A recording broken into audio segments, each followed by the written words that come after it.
Moi, je suis député national et je suis un élu, je ne suis pas un nommé. J'ai joui de ma liberté d'expression en tant qu'élu du peuple. Je vous confirme ici, avec conviction, que depuis que le M23 a commencé, avant même l'arrivée de l'AFC, il y avait des experts militaires français qui étaient avec eux depuis Tchange. Je connais certains qui ont fait partie de la Légion française, dont certains d'origine béninoise, que je connais personnellement. Donc, on a même eu à informer les services compétents, mais rien n'a été fait. Moi, je crois que nous devons avoir le courage aujourd'hui de dénoncer tout haut l'implication de la France dans cette guerre. Macron est en train de jouer un mauvais jeu. C'est vrai que le peuple français nous accompagne, mais l'administration française sous Macron n'est pas avec nous. Pour des intérêts personnels, notamment avec Kagame, qui a fourni des troupes au Mozambique pour sécuriser leurs intérêts, notamment en Centrafrique, les Français, l'administration française n'est pas avec nous. Et c'est inadmissible. Je confirme ici que nous, les Wazalendo, nous avons capturé des militaires français. Au moment où nous parlons, et maintenant ici, pas plus tard qu'avant-hier, on a capturé encore un autre, un Français d'origine béninoise, à Kipupu. Kipupu, c'est le chef-lieu de Mwenga, où ils voulaient reprendre Mwenga pour sortir par Maniema, parce qu'à partir de Mwenga, on peut atteindre de Mwenga. Et plus grave encore, ils sont en train d'instrumentaliser certains groupes armés, notamment les groupes armés du général Mayaya, de Pygmées, qui sont venus, imaginez-vous, de Katanga. Ils sont aujourd'hui en train de se battre à Kabambare pour se frayer un chemin, venir se battre au Haut-Plateau. Vous vous rendez compte déjà que, et ça c'est Kabila. C'est Kabila qui avait monté déjà ces Pygmées.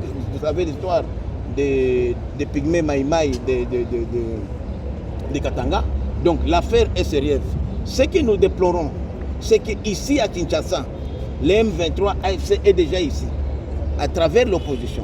Tout ce que l'opposition fait aujourd'hui, c'est la sous-traitance. Ils ont conclu un accord avec Kagame, avec évidemment certains évêques catholiques, dont Ambongo en tête, pour déstabiliser les institutions. Le fait que nous serons ici en train de perdre le temps pour essayer d'étouffer certaines marches, de sécuriser la ville, et ils sont en train de nous déranger du côté de l'Est. C'est pourquoi vous avez vu que les combats ont repris sur tous les fronts pratiquement. Donc nous croyons que sincèrement que le gouvernement de la République devrait être un gouvernement qui s'assume. Nous devons sanctionner tous ceux qui commettent des infractions. Ce n'est pas possible. J'ai suivi la prêche les jours du 30 juin du cardinal Ambongo. Il insulte, il appelle les gens à la haine, à la désobéissance civile, et il est applaudi. Il n'est pas inquiété. Mais si c'était un petit pasteur quelque part, il serait aujourd'hui aux arrêts.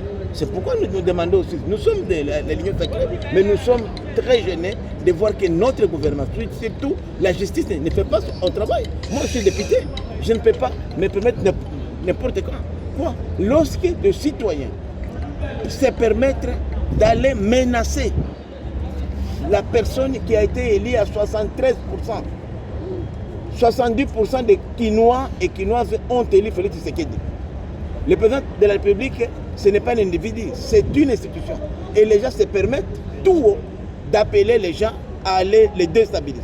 Et il n'y a rien qui est fait. Ces gens-là roulent les carrosses et ils sont tranquilles. Ce sont des choses qui nous inquiètent. Nous pensons que nous ne pouvons plus continuer à tolérer. Sinon, même l'union sacrée ici, là où nous sommes, nous risquons de quitter demain et de faire autre chose. Je dis bien, non, il faut dire la vérité que le cas de Walikale est exceptionnel. Je dois dire ici que Walikale est le seul territoire, la seule cité où les rebelles ont été défaits. Et moi, je suis très fier de le dire. Et je suis ici tout haut, je dis tout haut que le chef de l'État s'est impliqué jour et nuit. Moi, je suis là, il m'appelait à 3h du matin, 2h du matin. On a boutiqué pour que Walikale soit libéré de ce bandit-là. Puisque Walikale est à cheval sur 3 provinces. Les Chopo, la province de Chopo, province de Maniema et le sud Kivu. Donc la chute de Walikale leur ouvrirait la voie vers Kisangani. Et Dieu seul sait si nous étions autour. Il faut dire que les Wazalendo de Maïmaï, qu'on appelait Maïmaï à l'époque, de Walikale sont homogènes. C'est ça qui a fait qu'aujourd'hui, nous avons résisté, nous-mêmes. À Katekula, c'est nous-mêmes, c'est toi les Wazalènes. Ils ont voulu prendre les chefs-lieux. Nous avions une stratégie qui a marché hier, qu'on a demandé qu'elle soit appliquée.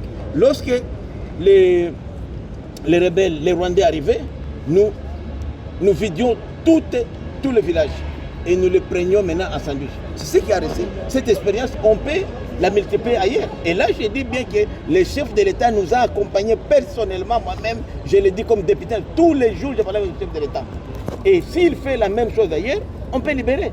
Moi, je suis convaincu qu'avec les faiblesses que nous connaissons aujourd'hui, des trahisons notamment dans l'armée, il faut le dire clairement, il n'y a que les Wazalendo et la population congolaise qui pourraient libérer ce pays. Moi, je crois que nous devons nous assumer. Avoir un poste de secrétaire général à l'OIF ne représente rien par rapport aux intérêts du pays. Nous devons faire comme les autres pays, à l'instar de Burkina Faso, de Niger, nous assumer et même suspendre les relations avec la France. Même lorsque vous regardez la coopération avec la France, elle ne contribue même pas à 5% de la coopération. Justement, nous avons démontré notre bonne foi. Et moi, j'ai dit toujours que nous ne devons pas toujours compter sur l'extérieur. Nous devons compter sur nos propres efforts. L'administration Trump nous a accompagnés. Elle a fait ses preuves. Elle a fait beaucoup. Elle exerce jusqu'à aujourd'hui la pression sur les Rwandais. Mais cela ne signifie pas. Il faudrait que nous, Congolais aussi, nous comprenions une chose.